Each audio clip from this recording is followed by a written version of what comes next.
Title: Till Death Do Us Part Gets Real. 100 revelers returning from wedding perish in Nigeria boat tragedy.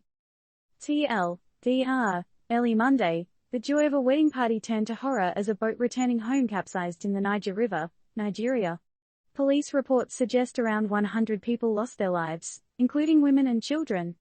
Although rescue efforts are underway, boat accidents are not uncommon in Nigeria, with many being attributed to overloading and poorly maintained vessels. So, should a late-night wedding bash end in a watery grave? A night of celebration took a turn for the worse this week when a boat, ferrying home merry guests from a wedding, capsized in the Niger River in northern Nigeria. A hearty cheers transformed into desperate cries for help as the boat, overloaded with joyous revelers, met its watery fate. The police say the toll of this tragedy could be as high as 100, a sobering reminder of the fragility of life amidst a night of joy and jubilation. According to police spokesman Okasani Ajayi, the incident occurred near the state of Kwara, close to neighboring Niger State. The victims, encompassing women and children, were returning from an overnight wedding ceremony in the village of Igbadi. The party that danced under the moonlight ended in a star-crossed disaster that has left an entire community in shock. The boat sank at the ungodly hour of around 3 a.m. Usman Ibrahim, a local resident, stated that the late timing of the incident led to many victims drowning because help was not immediately on hand. As of Tuesday afternoon, officials and locals continued their desperate search for more bodies in the Niger River, one of Nigeria's largest.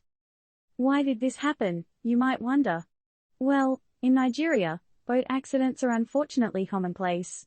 The reasons: overloading and the use of poorly maintained boats. The boat that was supposed to bring the wedding party safely home was overloaded with over 100 passengers and their bikes. In the festive atmosphere, nobody realized the ticking time bomb they were boarding.